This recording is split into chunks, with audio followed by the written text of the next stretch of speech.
আসসালামু আলাইকুম প্রিয় দর্শক, আপনি কি জানেন পৃথিবীতে এমন একটি জাতি ছিল যারা ছিল মানব ইতিহাসের সবচেয়ে শক্তিশালী জাতি, যাদের শরীরের উচ্চতা ছিল ৬০ হাত, যারা পাহাড় কেটে প্রাসাদ বানাতো, যাদের শক্তির কাছে কেউ দাঁড়াতে পারত না। কিন্তু এই অপ্রতিরোধ্য শক্তিধর জাতিকে আল্লাহ সুবহানাহু ওয়া তাআলা এমনভাবে ধ্বংস করলেন যে ৭ রাত ৮ দিন ধরে এক ভয়ঙ্কর ঝড় তাদের মাটিতে আছড়ে ফেলল। সেই দৈত্যাকার মানুষগুলো পড়ে রইল যেন তারা শেকড় উপড়ে যাওয়া খেজুর গাছের ফাঁপা কাণ্ড। এই জাতির নাম আদ জাতি, আর তাদের কাছে প্রেরিত নবীর নাম হুদ আলাইহিসসালাম। আজকের এই ভিডিওতে আমরা জানব সেই মহান নবীর অবিশ্বাস্য কাহিনী, কিভাবে একজন একাকী মানুষ পুরো একটি অহংকারী জাতির বিরুদ্ধে দাঁড়ালেন, কিভাবে তিনি মৃত্যুর হুমকি সত্ত্বেও আল্লাহের বাণী পৌঁছে দিলেন, আর কিভাবে আল্লাহ তাকে রক্ষা করলেন সেই ভয়াবহ আযাব থেকে। এই গল্প শুধু একটি ঐতিহাসিক ঘটনা নয়, এটি আমাদের জন্য একটি শিক্ষা। অহংকারীদের পরিণতি কি হয়, তাওয়াক্কুলকারীদের আল্লাহ কিভাবে সাহায্য করেন,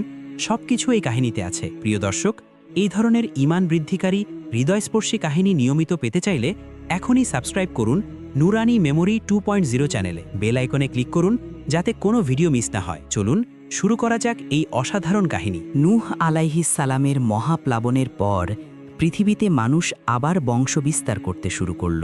নূহ আলাইহিস সালামের পুত্র সাম এর বংশধরদের মধ্যে একজনের নাম ছিল আদ। তার বংশধররাই পরবর্তীতে আদ জাতি হিসেবে পরিচিত হয়। এই জাতি বসবাস করত আরব উপদ্বীপের দক্ষিণ অংশে, বর্তমান ইয়েমেন ও ওমানের মধ্যবর্তী আহকাফ নামক অঞ্চলে। এই এলাকা ছিল বালুকাময় মরুভূমি, কিন্তু সে সময় এখানে ছিল সবুজ বাগান, ঝর্ণাধারা আর অপরূপ প্রাকৃতিক সৌন্দর্য। আল্লাহ সুবহানাহু ওয়া তাআলা এই জাতিকে এমন কিছু নেয়ামত দিয়েছিলেন যা পৃথিবীর অন্য কোনো জাতিকে দেননি। প্রথমত, তাদের শারীরিক গঠন ছিল অবিশ্বাস্য। হাদিসে বর্ণিত আছে যে আদম আলাইহিস সালামের উচ্চতা ছিল ৬০ হাত। আদ জাতি ছিল সেই প্রজন্মের কাছাকাছি, তাই তাদের দৈহিক গঠনও ছিল বিশালাকার। তারা ছিল অত্যন্ত লম্বা, তাদের দেহ ছিল পেশিবহুল এবং শক্তিশালী। সাধারণ মানুষ যা করতে পারত না, তারা তা অনায়াসে করে ফেলত। পাহাড় কেটে প্রাসাদ বানানো, বিশাল বিশাল স্তম্ভ নির্মাণ করা, এসব ছিল তাদের কাছে সাধারণ বিষয়। কোরআনে আল্লাহ বলেছেন, তোমরা কি প্রতিটি উচ্চ স্থানে অযথা সুউচ্চ স্তম্ভ নির্মাণ করো? এই আয়াত থেকে বোঝা যায় তারা এমন সব স্থাপত্য নির্মাণ করত যা শুধুমাত্র তাদের শক্তি ও ক্ষমতার জাহির করার জন্য। দ্বিতীয়ত, আল্লাহ তাদের দিয়েছিলেন অফুরন্ত সম্পদ। তাদের ছিল বিশাল বিশাল বাগান, যেখানে নানা ধরনের ফল ফলত। ঝর্ণা ও নদী বয়ে যেত তাদের ভূমির উপর দিয়ে। গবাদি পশুর সংখ্যা ছিল অগণিত। তাদের শস্যক্ষেত ছিল সুবিশাল। তারা নির্মাণ করেছিল ইরাম নামক একটি শহর, যার সৌন্দর্য ছিল অতুলনীয়। কুরআনে আল্লাহ বলেছেন, ইরাম, যে ছিল সুউচ্চ স্তম্ভ বিশিষ্ট, যার সমতুল্য কোনো শহর দেশে দেশে সৃষ্টি করা হয়নি। এই বর্ণনা থেকেই বোঝা যায় তাদের সভ্যতা কতটা উন্নত ও সমৃদ্ধ ছিল। কিন্তু এই বিশাল শক্তি ও সম্পদ তাদের মধ্যে জন্ম দিল অহংকারের। তারা ভুলে গেল এই সব কিছু কে দিয়েছেন।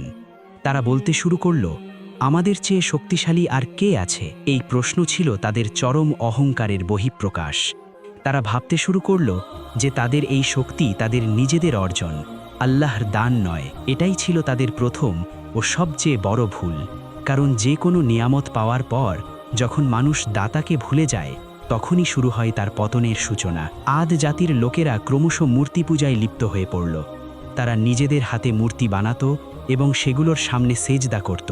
তাদের প্রধান ৩টি মূর্তির নাম ছিল সাদ, সামুদ ও হারা। তারা বিশ্বাস করত এই মূর্তিগুলো তাদের রক্ষা করবে, তাদের সম্পদ বাড়াবে। অথচ এই মূর্তিগুলো ছিল নিছক পাথর, যা নিজেরাই নিজেদের কোনো উপকার বা ক্ষতি করতে পারত না। এটাই ছিল শিরকের চরম রূপ। তাদের সমাজে জুলুম ও অত্যাচার প্রকট আকার ধারণ করল। শক্তিশালীরা দুর্বলদের উপর অত্যাচার করত, ধনীরা গরিবদের শোষণ করত। ন্যায় বিচার বলে কিছু ছিল না। যার শক্তি বেশি সেই ছিল সঠিক, এটাই ছিল তাদের নীতি। তারা নির্মাণ করত সুদীর্ঘ দুর্গ, যেন তারা চিরকাল বেঁচে থাকবে। তাদের মধ্যে মৃত্যু চিন্তা ছিল না, পরকালের ভয় ছিল না। তারা ভাবত তাদের এই শক্তি ও সম্পদ তাদের সব বিপদ থেকে রক্ষা করবে। এমন একটি জাতির কাছে সত্যের বাণী নিয়ে আসার জন্য আল্লাহ প্রেরণ করলেন একজন মহান নবী। তার নাম হুদ আলাইহিস সালাম। তিনি ছিলেন এই জাতিরই একজন সন্তান, কিন্তু তার হৃদয় ছিল পবিত্র এবং তার চরিত্র ছিল নিষ্কলুষ। হুদ আলাইহিসসালাম ছিলেন আদ জাতিরই একজন সম্মানিত ব্যক্তি। তিনি জন্মগ্রহণ করেছিলেন এই জাতির মধ্যেই এবং বড় হয়েছিলেন তাদের সাথেই। কিন্তু ছোটবেলা থেকেই তিনি ছিলেন আলাদা। যখন অন্যরা মূর্তির সামনে মাথা নত করত, তিনি তা করতেন না। যখন অন্যরা অত্যাচার ও অন্যায়ে লিপ্ত হতো, তিনি থাকতেন দূরে। তার চরিত্রের পবিত্রতা, সত্যবাদিতা ও বিশ্বস্ততা সবার কাছে প্রসিদ্ধ ছিল। মানুষ তাকে শ্রদ্ধা করত এবং তার কথায় আস্থা রাখত। এমন একজন মানুষকেই আল্লাহ সুবহানাহু ওয়া তাআলা নবুয়তের জন্য মনোনীত করলেন। যখন আল্লাহর পক্ষ থেকে ওহী এলো, হুদ আলাইহিসসালাম বুঝতে পারলেন তার জীবনের মিশন কি। তাকে এই পথভ্রষ্ট জাতিকে সত্যের দিকে ফিরিয়ে আনতে হবে। এটা ছিল এক কঠিন দায়িত্ব। একজন একাকী মানুষ, যার সাথে কোনো সৈন্যবাহিনী নেই, কোনো রাজনৈতিক ক্ষমতা নেই, কোনো বিশাল সম্পদ নেই, তাকে দাঁড়াতে হবে পৃথিবীর সবচেয়ে শক্তিশালী জাতির বিরুদ্ধে। কিন্তু তিনি জানতেন তার সাথে আছেন স্বয়ং আল্লাহ, আর আল্লাহ যার সাথে থাকেন তার বিরুদ্ধে কেউ দাঁড়াতে পারে না। হুদ আলাইহিসসালাম তার জাতির কাছে গেলেন এবং সরাসরি বললেন তার বার্তা। কুরআনে তার দাওয়াতের কথা এভাবে বর্ণিত হয়েছে: হে আমার জাতি, তোমরা আল্লাহর ইবাদত করো, তিনি ছাড়া তোমাদের কোনো ইলাহ নেই। তোমরা কি তাকওয়া অবলম্বন করবে না? এই সহজ কিন্তু গভীর বার্তার মধ্যে ছিল ইসলামের মূল শিক্ষা, তাওহীদ, একমাত্র আল্লাহর ইবাদত করা এবং তাকে ভয় করা। তিনি তাদের স্মরণ করিয়ে দিলেন আল্লাহ নিয়ামতের কথা। তিনি বললেন, স্মরণ করো যখন তিনি তোমাদের নূহের জাতির পর স্থলাভিষিক্ত করেছেন এবং তোমাদের দৈহিক গঠনে শক্তি বৃদ্ধি করেছেন। সুতরাং আল্লাহ নিয়ামতসমূহ স্মরণ করো যাতে তোমরা সফলকাম হও। এই কথার মাধ্যমে তিনি তাদের বোঝাতে চাইলেন যে তাদের এই শক্তি তাদের নিজেদের অর্জন নয়, বরং এটা আল্লাহর দান। যিনি দিয়েছেন তিনি কৃতজ্ঞতা পাওয়ার অধিকার রাখেন। হুদ আলাইহিসসালাম তাদের সতর্ক করলেন আল্লাহর আযাব সম্পর্কে। তিনি বললেন, আমি তোমাদের জন্য আল্লাহর আযাবের ভয় করি। তিনি জানতেন যে এই জাতি যদি তাদের পথ থেকে ফিরে না আসে, তাহলে আল্লাহর শাস্তি অবশ্যই আসবে, আর সেই শাস্তি থেকে তাদের কোনো শক্তি রক্ষা করতে পারবে না। তাই তিনি বারবার তাদের সতর্ক করতে থাকলেন, তাদের বোঝাতে থাকলেন। কিন্তু আদ জাতির নেতারা তার কথা শুনতে রাজি ছিল না। তারা বলল, হে হুদ, তুমি আমাদের কাছে কোনো স্পষ্ট প্রমাণ নিয়ে আসনি। আমরা আমাদের উপাস্যদের ছেড়ে দেব না এবং আমরা তোমার প্রতি বিশ্বাস স্থাপনকারী নই। এই কথার মধ্যে ছিল চরম অহংকার ও অধ্যত্ব।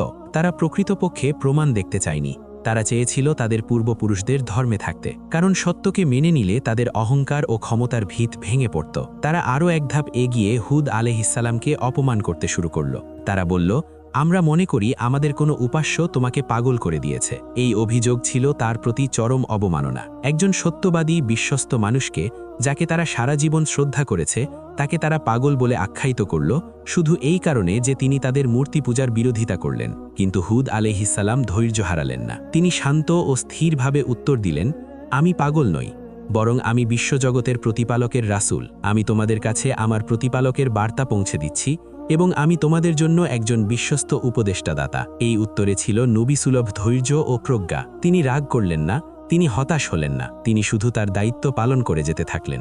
আদ জাতির নেতারা হুদ আলাইহিসসালামের বিরুদ্ধে কঠোর অবস্থান নিল। তারা শুধু তার কথা অস্বীকার করল না, বরং তারা তাকে হুমকি দিতে শুরু করল। তাদের চোখে তিনি ছিলেন একজন বিদ্রোহী, যে তাদের পূর্বপুরুষদের ধর্মকে অস্বীকার করছে এবং তাদের সমাজে অশান্তি ছড়াচ্ছে। তারা বলল, তুমি কি আমাদের কাছে এই জন্য এসেছো যে আমরা শুধু আল্লাহর ইবাদত করি এবং আমাদের পূর্বপুরুষরা যাদের পূজা করত তাদের ছেড়ে দিই? এই প্রশ্নের মধ্যে ছিল তাদের মূল আপত্তি। তারা পূর্বপুরুষদের অন্ধ অনুসরণ করতে চায়, সত্যকে মেনে নিতে চায় না। তারা হুদ আলাইহিসসালামকে চ্যালেঞ্জ করল। তারা বলল, তুমি যে আযাবের ভয় দেখাচ্ছ সেটা নিয়ে আসো যদি তুমি সত্যবাদী হও। এই কথা ছিল চরম ঔদ্ধত্যের বহিঃপ্রকাশ। তারা এতটাই নিজেদের শক্তির উপর আস্থাশীল ছিল যে তারা আল্লাহর আযাবকেও ভয় পাচ্ছিল না, বরং তারা সেই আযাবকে চ্যালেঞ্জ করছিল। তারা ভাবছিল কোনো শক্তিই তাদের ক্ষতি করতে পারবে না। এই অহংকারী ছিল তাদের ধ্বংসের মূল কারণ।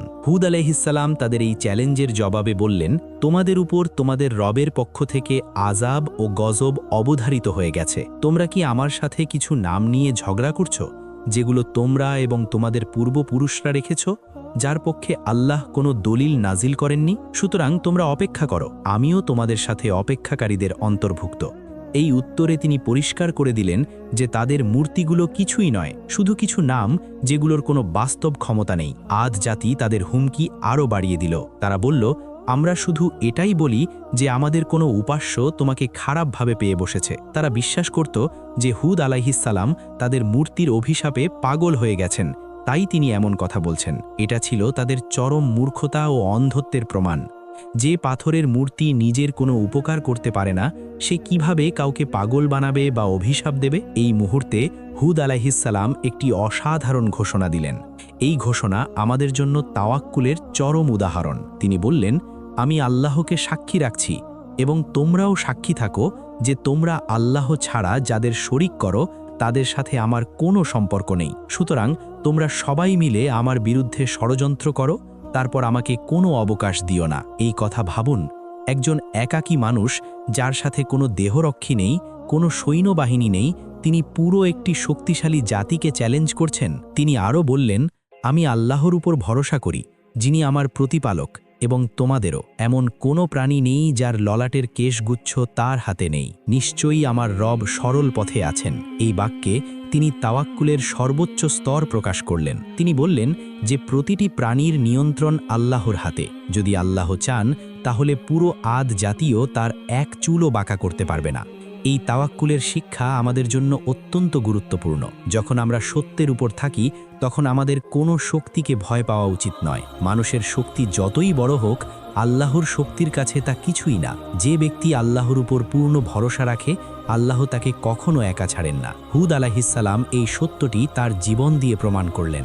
আদ জাতি তার কথায় কান দিল না। তারা বলল, তুমি বলো বা না বলো, আমাদের কাছে সমান। এগুলো তো আগেকার মানুষদের স্বভাব মাত্র, আমরা শাস্তিপ্রাপ্ত হব না। এই কথা ছিল তাদের চূড়ান্ত অস্বীকৃতি। তারা নিশ্চিত ছিল যে কোনো শাস্তি তাদের স্পর্শ করবে না।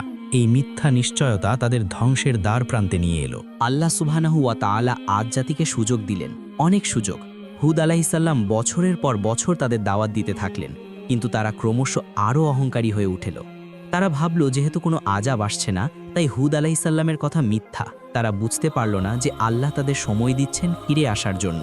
কিন্তু আল্লাহর ধৈর্যের একটা সীমা আছে। যখন কোনো জাতি সব সুযোগ পাওয়ার পরও ফিরে আসে না, তখন আল্লাহর আযাব অবধারিত হয়ে যায়। প্রথমে আল্লাহ তাদের উপর অনাবৃষ্টি দিলেন। যে ভূমিতে আগে নিয়মিত বৃষ্টি হতো, সেই ভূমিতে বৃষ্টি বন্ধ হয়ে গেল। তাদের সবুজ বাগান শুকিয়ে যেতে শুরু করলো। ঝর্ণা ও নদী শুকিয়ে গেল। ফসল নষ্ট হতে শুরু করলো। গবাদি পশুরা মরে যেতে শুরু করলো। এই অনাবৃষ্টি ছিল আল্লাহর পক্ষ থেকে একটি সতর্কতা। এখনও সময় আছে ফিরে আসার। কিন্তু তারা এই সংকেত বুঝল না। তারা আকাশের দিকে তাকিয়ে থাকত বৃষ্টির আশায়। দিনের পর দিন, সপ্তাহের পর সপ্তাহ অপেক্ষা করল, কিন্তু বৃষ্টি এলো না। তাদের সমৃদ্ধ ভূমি মরুভূমিতে পরিণত হতে শুরু করল। এমন সময় তারা দূরে একটি মেঘ দেখতে পেল। সেই মেঘ তাদের উপত্যকার দিকে এগিয়ে আসছিল।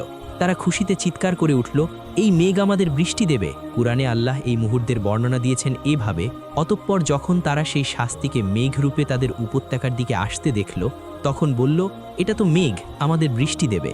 তাদের বলা হলো, বরং এটা সেই জিনিস যা তোমরা তাড়াতাড়ি চাইছিলে, এক ঝড় যাতে রয়েছে যন্ত্রণাদায়ক শাস্তি। তারা যা ভেবেছিল রহমতের মেঘ, তা ছিল আযাবের মেঘ। তারা যা ভেবেছিল জীবনদায়ী বৃষ্টি, তা ছিল ধ্বংসকারী ঝড়। সেই মেঘ যখন কাছে এলো, তখন তারা বুঝতে পারল এটা সাধারণ মেঘ নয়, এটা ছিল এক ভয়ঙ্কর ঝড়ের আগমনী বার্তা।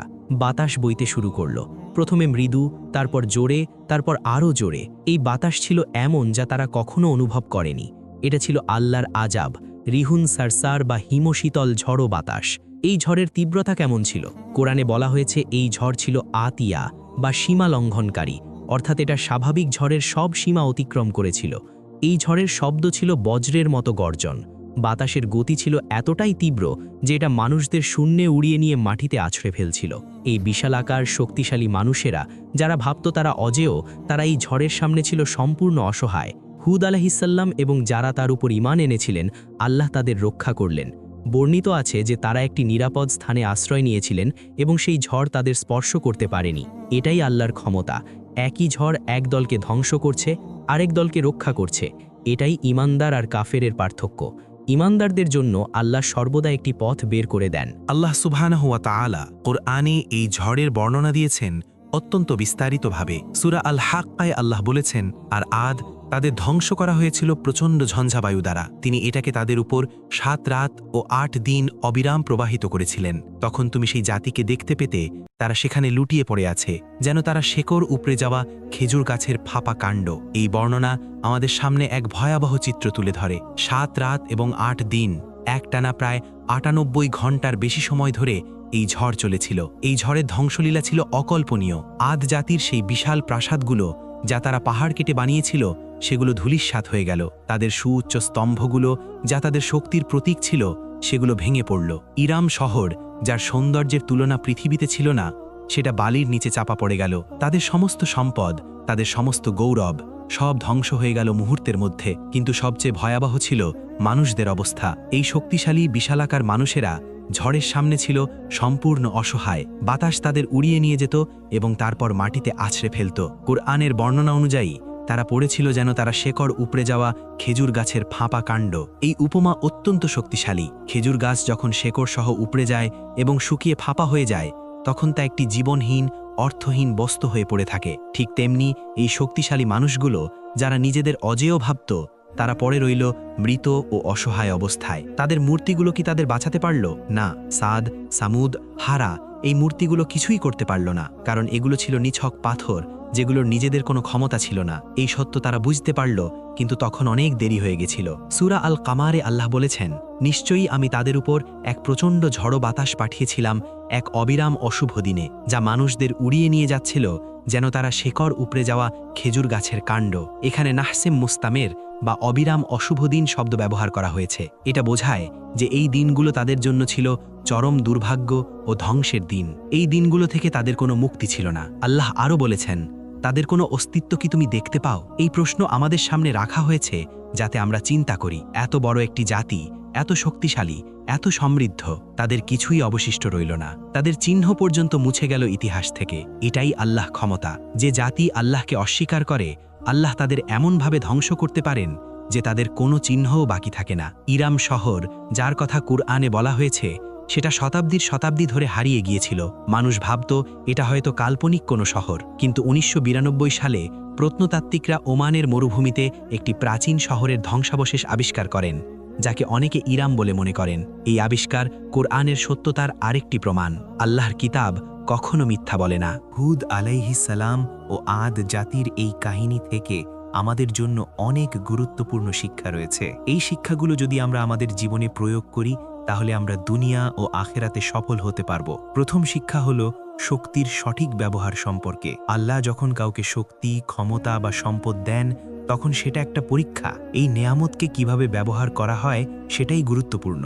আদ জাতি তাদের শক্তিকে অহংকারের জন্য ব্যবহার করেছিল, দুর্বলদের ওপর জুলুম করেছিল, আল্লাহকে অস্বীকার করেছিল। ফলে তাদের পরিণতি হয়েছিল ধ্বংস।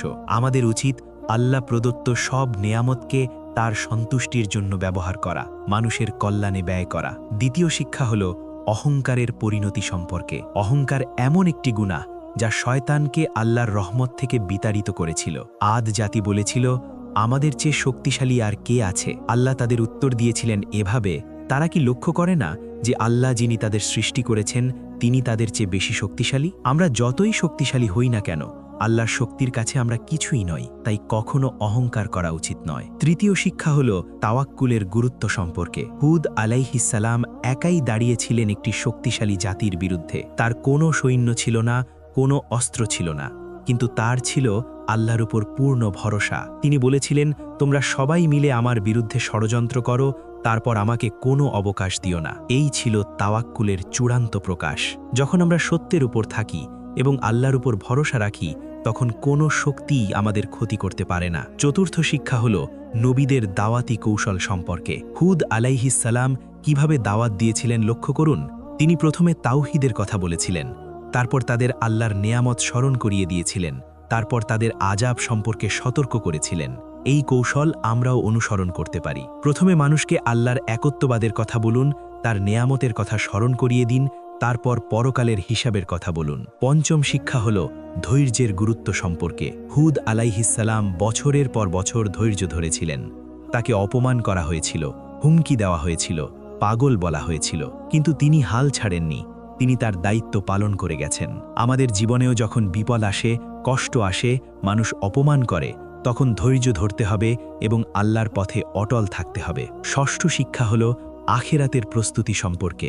আদ জাতি মনে করত তারা চিরকাল দুনিয়াতে থাকবে, তারা সুদৃঢ় দুর্গ নির্মাণ করত যেন তারা চিরকাল বাঁচবে, কিন্তু মৃত্যু তাদের কাছে এসেছিল এমনভাবে যে তারা কোনো প্রস্তুতিই নিতে পারেনি। আমাদের মনে রাখা উচিত যে মৃত্যু যে কোনো সময় আসতে পারে, তাই সর্বদা আখেরাতের প্রস্তুতি নিয়ে থাকা উচিত। প্রিয় দর্শক, আল্লাহ সুবহানাহু ওয়া তাআলা সূরা আল ফাজরে বলেছেন, তুমি কি দেখনি তোমার রব কি করেছিলেন আদ জাতির সাথে, ইরমের সাথে, যে ছিল সুউচ্চ স্তম্ভ বিশিষ্ট, যার সমতুল্য কোনো শহর দেশে দেশে সৃষ্টি করা হয়নি? এই প্রশ্ন আমাদের জন্য। আমরা কি এই ইতিহাস থেকে শিক্ষা নেব, নাকি আদ জাতির মতো অহংকারী হয়ে নিজেদের ধ্বংস ডেকে আনব? হুদ আলাইহিসসালাম ও তার অনুসারীরা রক্ষা পেয়েছিলেন, কারণ তারা ছিলেন আল্লাহর আনুগত্যশীল বান্দা। আর আদ জাতি ধ্বংস হয়েছিল কারণ তারা ছিল অহংকারী ও আল্লাহদ্রোহী। আমরা কোন দলে থাকতে চাই সেটা আমাদের সিদ্ধান্ত। আল্লাহ আমাদের সবাইকে অহংকার থেকে রক্ষা করুন, আমাদের তাওয়াক্কুল ও ঈমান বৃদ্ধি করুন, আমাদের হুদ আলাইহিসসালামের মতো ধৈর্যশীল ও সত্যবাদী বান্দা বানিয়ে দিন। আমিন। প্রিয় দর্শক, এই ধরনের ঈমান বৃদ্ধিকারী ভিডিও নিয়মিত পেতে সাবস্ক্রাইব করুন নুরানি মেমোরি 2.0 চ্যানেলে। ভিডিওটি ভালো লাগলে লাইক করুন এবং অন্যদের সাথে শেয়ার করুন। আল্লাহ হাফেজ।